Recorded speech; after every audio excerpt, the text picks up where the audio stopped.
ശാസ്ത്രം എക്കാലത്തെയും മനുഷ്യന് സമ്മാനിച്ചിട്ടുള്ളത് അവസാനിക്കാത്ത ജിജ്ഞാസയാണ്.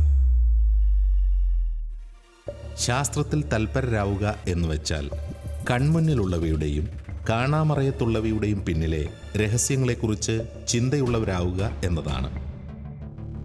ശാസ്ത്രം മനുഷ്യന് മുന്നിൽ അവതരിപ്പിച്ചിട്ടുള്ളത് അനന്തമായി നീളുന്ന വിശാലമായ രാജപാതയാണ്. ആ വഴിയിലൂടെയുള്ള സഞ്ചാരം എക്കാലത്തെയും മനുഷ്യനെ അനന്തമായ ഉൾക്കാഴ്ചകളിലേക്കും വലിയ ബോധ്യങ്ങളിലേക്കും നയിച്ചിട്ടുണ്ട്. പ്രപഞ്ചത്തോളം വിശാലമാണ് മനുഷ്യന് മുന്നിൽ ശാസ്ത്രം തുറന്നുവെക്കുന്ന സാധ്യതകൾ.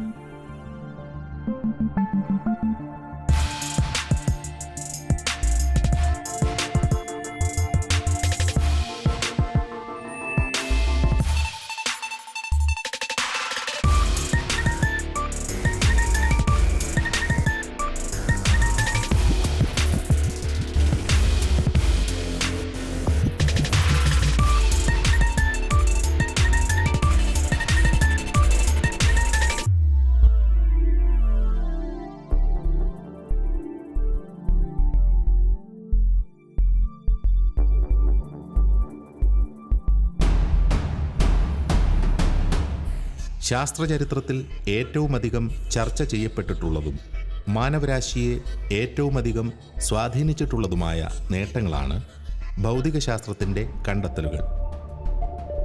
ഏറ്റവും പഴക്കം ചെന്ന ശാസ്ത്രശാഖ കൂടിയാണ് ഭൗതികശാസ്ത്രം. കൺമുന്നിൽ കാണപ്പെടുന്നവയെക്കുറിച്ച് ആഴത്തിൽ ചിന്തിച്ചു തുടങ്ങിയ മനുഷ്യരിലൂടെയാണ് ഭൗതികശാസ്ത്രത്തിന് അടിത്തറ പാകപ്പെട്ടത്. തൻ്റെ ചുറ്റും കാണുന്നവയിൽ പലതും സ്വാഭാവികം എന്ന് ചിന്തിച്ചിരുന്ന മനുഷ്യൻ ആകാശത്തിൻ്റെ അനന്തതയിൽ കണ്ടറിഞ്ഞ നക്ഷത്രങ്ങളെക്കുറിച്ചായിരിക്കണം ആദ്യമായി ചിന്തിച്ചു തുടങ്ങിയത്. തുടർന്ന് ചിന്തകളുടെ ആഴം വർദ്ധിച്ചപ്പോൾ ഭൗതികശാസ്ത്രത്തിൻ്റെ അതിരുകൾ വിസ്തൃതമായി. എന്നാൽ പല കാലഘട്ടങ്ങളിലായി ഭൗതികശാസ്ത്രം തിരിച്ചറിവുകളുടെ അത്യുന്നതിയിലാണെന്നും ഇനിയൊന്നും കണ്ടെത്താൻ അവശേഷിക്കുന്നില്ല എന്നും മനുഷ്യൻ ചിന്തിച്ചിരുന്നു. കഴിഞ്ഞ നൂറ്റാണ്ടിൻ്റെ ആരംഭത്തിൽ പ്രശസ്തരായ ശാസ്ത്രചിന്തകരുൾപ്പെടെ അപ്രകാരം കരുതി. എന്നാൽ അത്തരം കാഴ്ചപ്പാടുകളെ കാലം തിരുത്തി കുറിക്കുകയാണുണ്ടായത്. ലോജിക്കൽ പോസിറ്റിവിസ്റ്റുകളും കൂട്ടരുമൊക്കെ വ്യാഖ്യാനിച്ചിരുന്നു, പദാർത്ഥമാത്രപരമായിട്ട് പദാർത്ഥത്തെ അധികരിച്ചുകൊണ്ട് നമുക്ക് സമസ്ത പ്രതിഭാസങ്ങളെയും സമ്പൂർണമായിട്ട് വിശദീകരിക്കാൻ സാധിക്കുന്ന ഒരു കാലം വന്നു ചേർന്നിരിക്കുന്നു. മെറ്റഫിസിക്സിനൊന്നും ഒരു സാങ്കത്യവും ഇനിയില്ല, ഫിസിക്സ് ഇത് അവസാനിക്കാൻ പോകുന്നു എന്നുള്ളൊരു കാഴ്ചപ്പാടായിരുന്നു അന്ന് നിലനിന്നിരുന്നത്.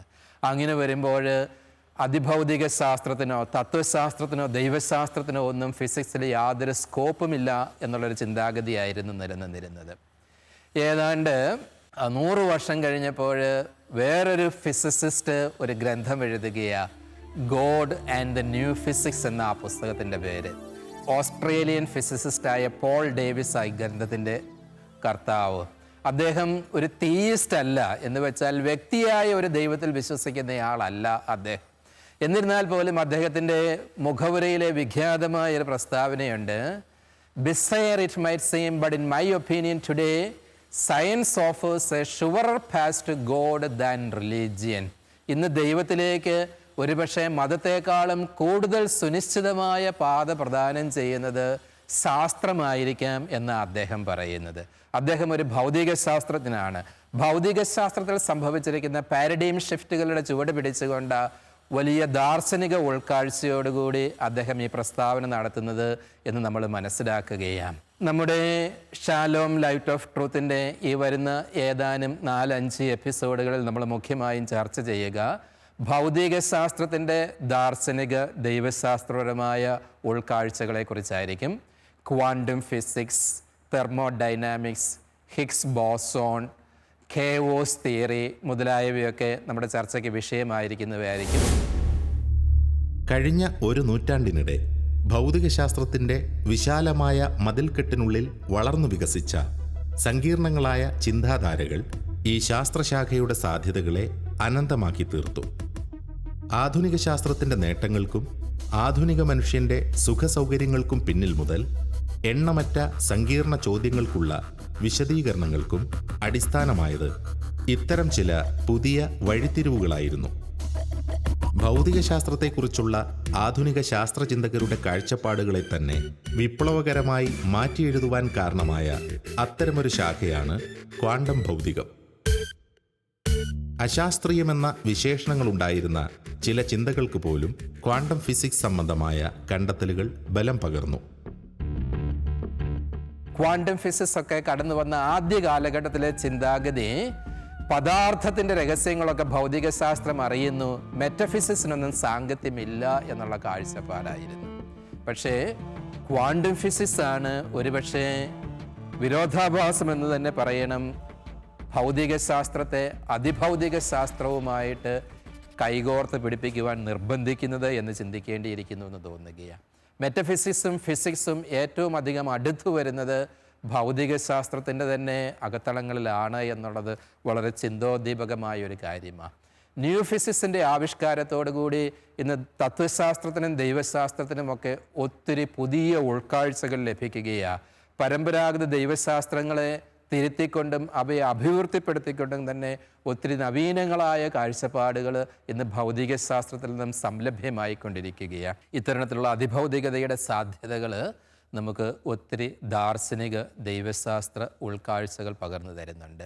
നമ്മുടെ ഇന്നത്തെ എപ്പിസോഡിൽ ക്വാണ്ടം ഫിസിക്സിൻ്റെ ദാർശനികവും ദൈവശാസ്ത്രപരവും ജ്ഞാനമീമാംസപരവുമായ ഉൾക്കാഴ്ചകളായിരിക്കും നമ്മൾ ചർച്ചയ്ക്ക് വിഷയീഭവിപ്പിക്കുന്നത്.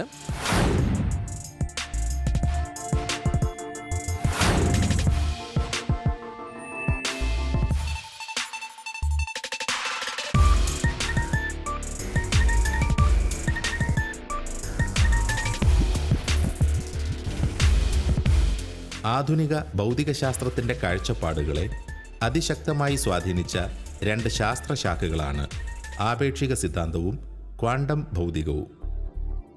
കഴിഞ്ഞ നൂറ്റാണ്ടിലെ പ്രതിപാദനനായ ശാസ്ത്രജ്ഞനായിരുന്ന ആൽബർട്ട് ഐൻസ്റ്റീനാണ് ആപേക്ഷിക സിദ്ധാന്തത്തിൻ്റെ ഉപജ്ഞാതാവ്. ക്വാണ്ടം ബലതന്ത്രത്തിൻ്റെ പിതാവ് എന്നറിയപ്പെടുന്നത് ജർമ്മൻ ശാസ്ത്രജ്ഞനായ മാക്സ് പ്ലാങ്ക് ആണ്.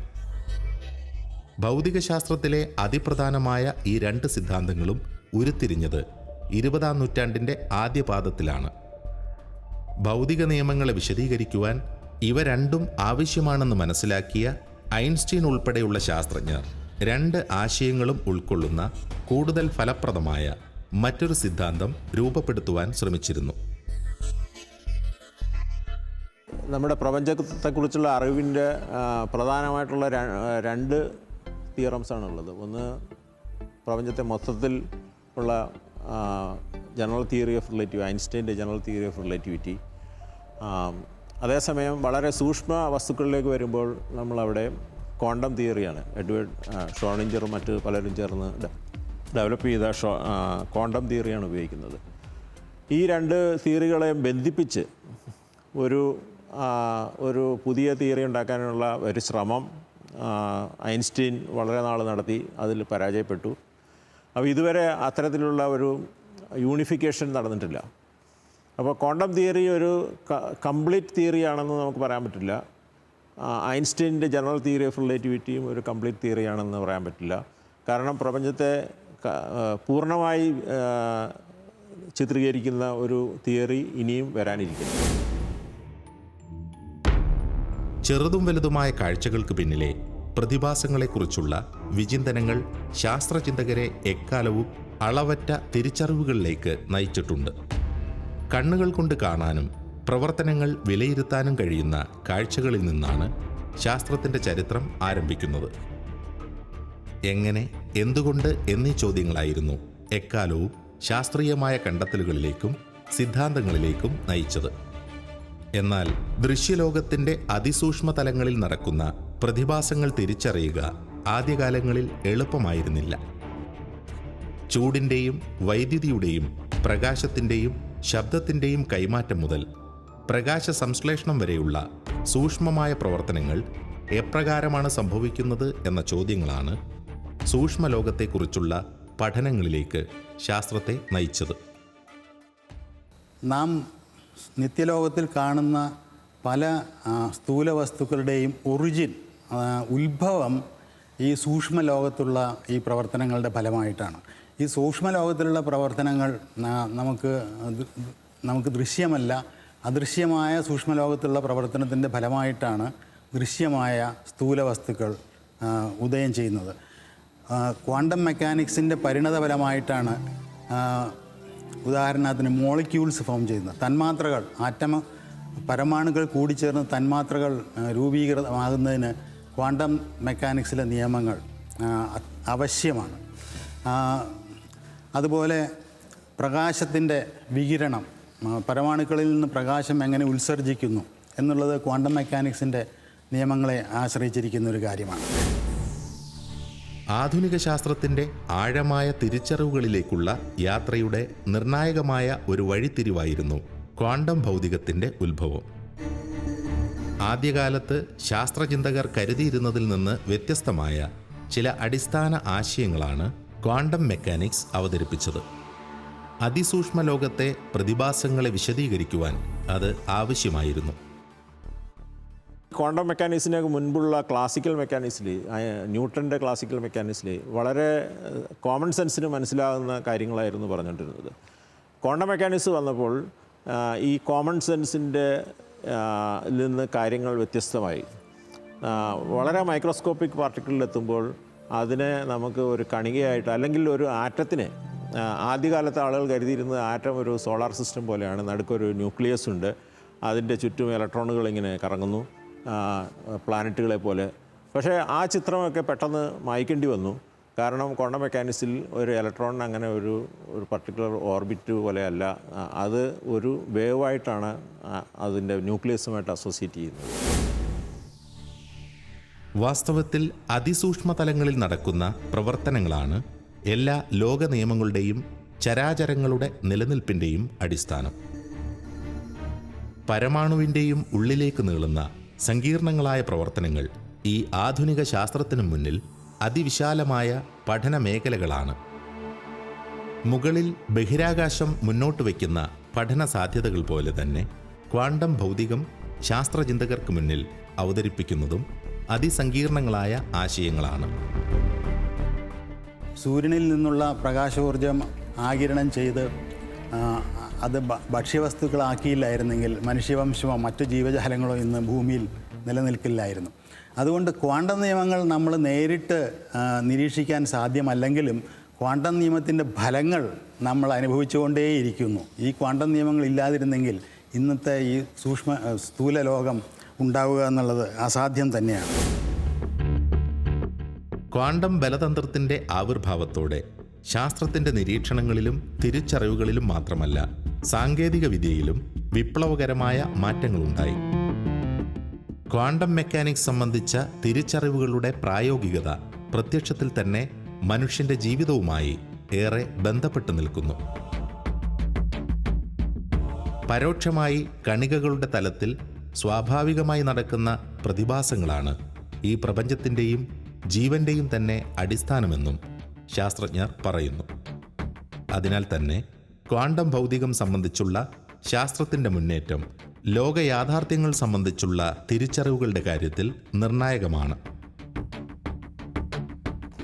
ഈ ക്വാണ്ടം മെക്കാനിക്സ് പ്രവർത്തിക്കുന്നത് അതിനെ ഡിസ്ക്രൈബ് ചെയ്യുന്ന വേവ് ഫംഗ്ഷൻ ഇക്വേഷൻസ്, ഈ ഇക്വേഷൻസിൽ നമുക്ക് നമ്പറുകൾ, അതിനകത്ത് നമ്പർ ആഡ് ചെയ്യാം, അത് വെച്ചിട്ട് കമ്പ്യൂട്ടേഷൻ നടത്തി നമുക്ക് എക്സ്പെരിമെൻ്റ് റിസൾട്ട് പ്രെഡിക്റ്റ് ചെയ്യാം, ഇത് വെച്ച് ഡിസൈൻ ചെയ്യാം. ഇപ്പോൾ നമ്മുടെ ഈ കമ്പ്യൂട്ടർ, സെമി കണ്ടക്ടർ ഇൻഡസ്ട്രി, ഇതെല്ലാം പ്രോഗ്രസ് ചെയ്തത് ക്വാണ്ടം മെക്കാനിക്സ് കൊണ്ടാണ്.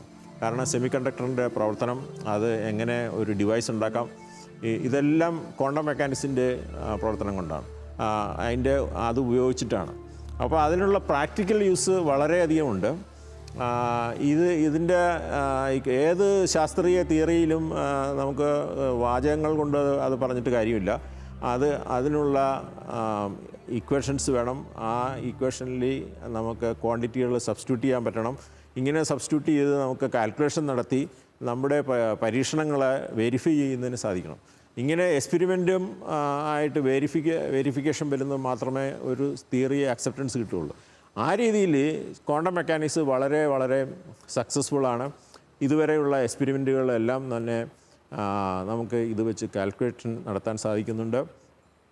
അതേസമയം നമുക്ക് ഒരു ദർശനം, ഒരു പ്രപഞ്ചത്തെക്കുറിച്ചുള്ള ഒരു ദർശനം നമ്മൾ മൈക്രോസ്കോപ്പിക് വേൾഡ് എങ്ങനെ ഇരിക്കുന്നു എന്ന് നമുക്കൊരു പിക്ചർ ഉണ്ടാക്കിയെടുക്കുന്നതിന് ഇതിന് വളരെ പ്രയാസം നേരിടുന്ന ഒരു തിയറിയാണ് ക്വാണ്ടം മെക്കാനിക്സ്. ക്വാർക്കുകൾ, ലെപ്റ്റോണുകൾ, ബോസോണുകൾ എന്നിങ്ങനെയുള്ള അടിസ്ഥാന കണങ്ങളെയും അവയുടെ പ്രവർത്തന രീതികളെയുമാണ് ക്വാണ്ടം ബലതന്ത്രം പഠനവിധേയമാക്കുന്നത്. ഇതുമായി ബന്ധപ്പെട്ട് ഭൗതികശാസ്ത്രം ഇന്ന് ഏറെ മുന്നേറിയിരിക്കുന്നു. എന്നാൽ പ്രപഞ്ചത്തിന്റെ രഹസ്യങ്ങളെ വിശദീകരിക്കാൻ ശാസ്ത്രത്തിന് സാധിക്കണമെങ്കിൽ ഇനിയുമേറെ യാത്ര ചെയ്യേണ്ടിയിരിക്കുന്നു. ഇതിനകം ക്വാണ്ടം ഭൗതികവുമായി ബന്ധപ്പെട്ട് അവതരിപ്പിക്കപ്പെട്ടിട്ടുള്ള സിദ്ധാന്തങ്ങളും സൂത്രവാക്യങ്ങളും പലതുണ്ട്. അതിസൂക്ഷ്മ കണങ്ങളുടെ തലത്തിൽ സംഭവിക്കുന്ന പ്രവർത്തനങ്ങളുടെ യാഥാർത്ഥ്യങ്ങളെ തിരിച്ചറിയുവാനുള്ള ശാസ്ത്രത്തിന്റെ പരിശ്രമങ്ങൾ തുടരുകയാണ്. ക്വാണ്ടത്തിൻ്റെ മെക്കാനിക്സിൻ്റെ പുതിയ മേഖലയായ ക്വാണ്ടം ഫീൽഡ് തിയറി, അത് ഇന്ന് പാർട്ടിക്കിൾ ഫിസിക്സിലും എല്ലാം അപ്ലൈ ചെയ്യുന്നതാണ്. ക്വാണ്ടം ഫീൽഡ് തിയറി വെച്ചിട്ടാണ് അൾട്ടിമേറ്റ്ലി നമ്മുടെ പാർട്ടിക്കിൾസ് എല്ലാം എങ്ങനെ ഉണ്ടാകുന്നു എന്നുള്ള ഒരു കണ്ടുപിടുത്തത്തിലേക്ക് എത്തുന്നത്. ഇത് ഓരോ പാർട്ടിക്കിളുകൾക്കും അതിൻ്റേതായ ഫീൽഡുണ്ട്. ഈ ഫീൽഡിൻ്റെ എക്സൈറ്റേഷനാണ് ഈ പറഞ്ഞ ഓരോ പാർട്ടിക്കിളുകളും. അങ്ങനെ വരുമ്പോൾ ഇലക്ട്രോണിനൊരു ഫീൽഡുണ്ട്, മറ്റു പാർട്ടിക്കിൾ ക്വാർക്സിന് ഒരു ഫീൽഡുണ്ട്.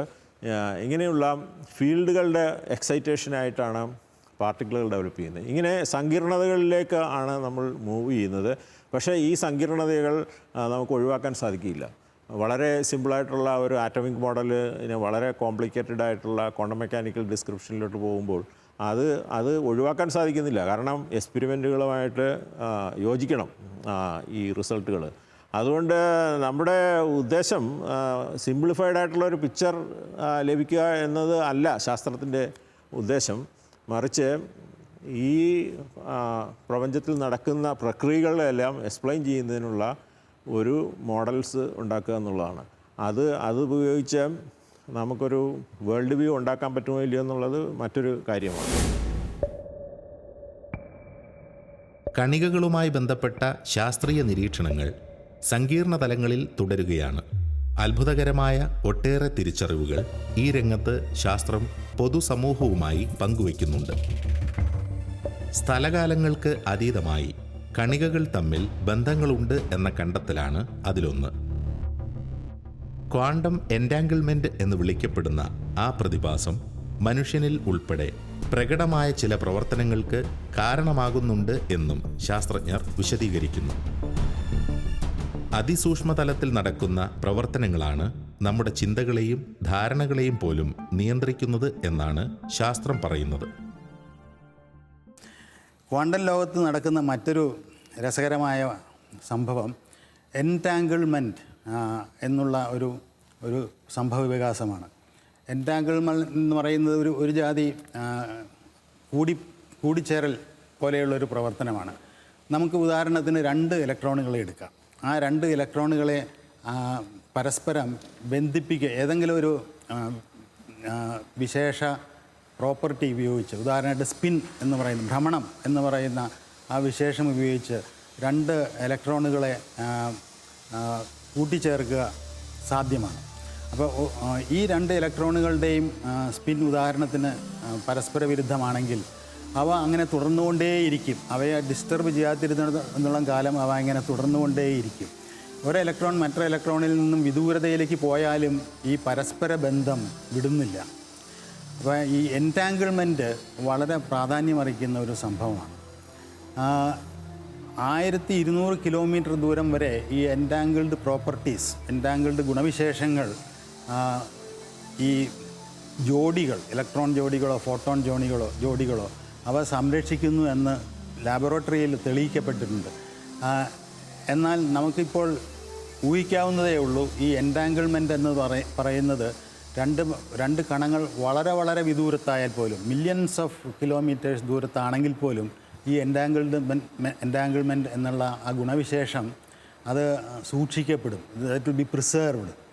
അതൊരു വളരെ ഇമ്പോർട്ടൻ്റ് റിസൾട്ടാണെന്ന് അടുത്ത കാലത്ത് പല നിരീക്ഷകരും പറയുകയുണ്ടായി. അതിൻ്റെ ഏറ്റവും പ്രധാനമായൊരു വശം നമ്മുടെ കോൺഷ്യസ്നെസ്, അവബോധം, ഇത് എവിടെ നിന്ന് ഉത്ഭവിക്കുന്നു എന്നുള്ളതിനെക്കുറിച്ചുള്ള അന്വേഷണങ്ങൾ ലോകത്തെമ്പാടും നടന്നുകൊണ്ടിരിക്കുകയാണ്.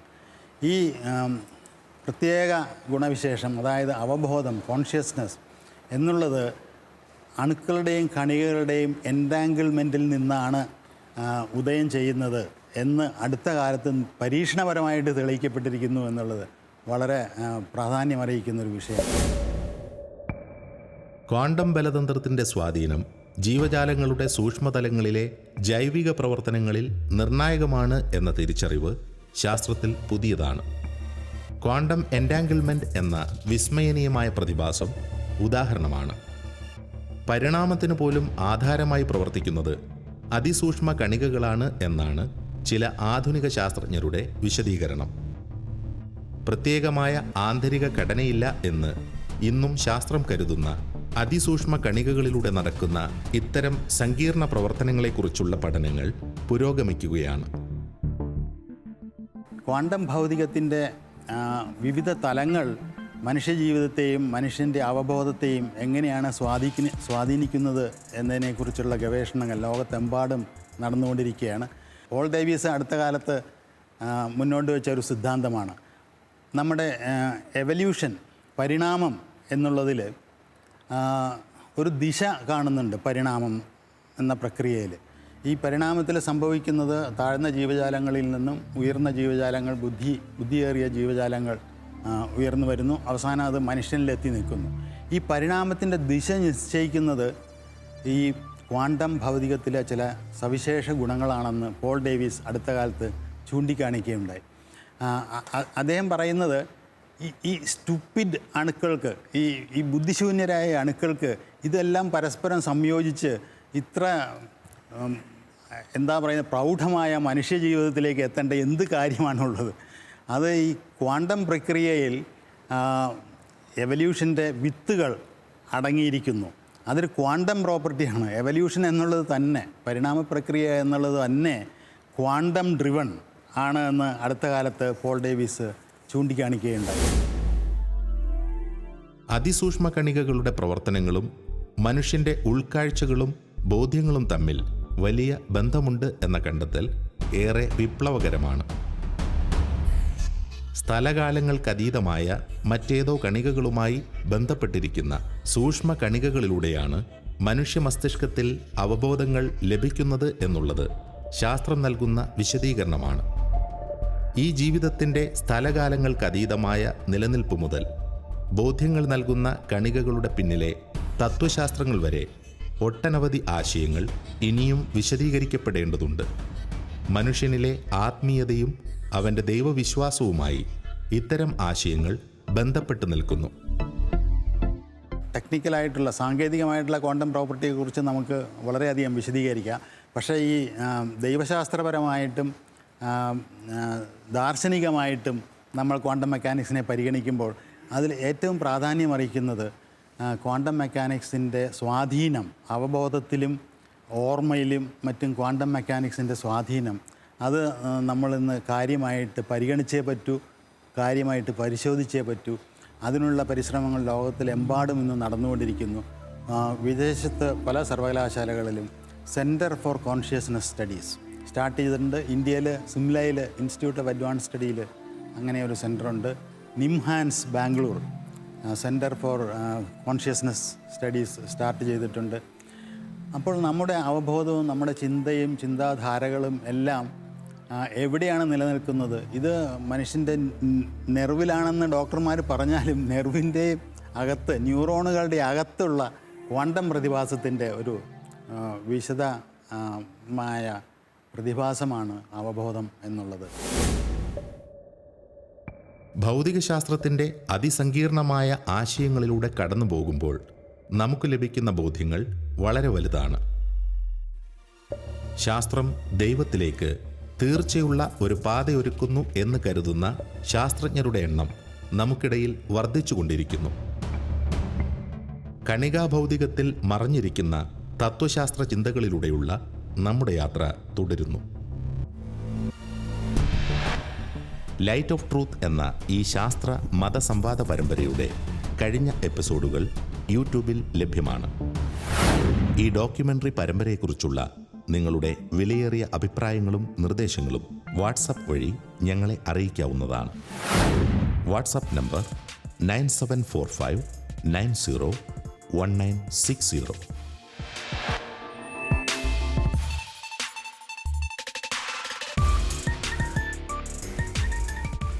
ബഹുഭൂരിപക്ഷം ആൾക്കാർക്കും സയൻറ്റിഫിക് നോളജ് ഇല്ല.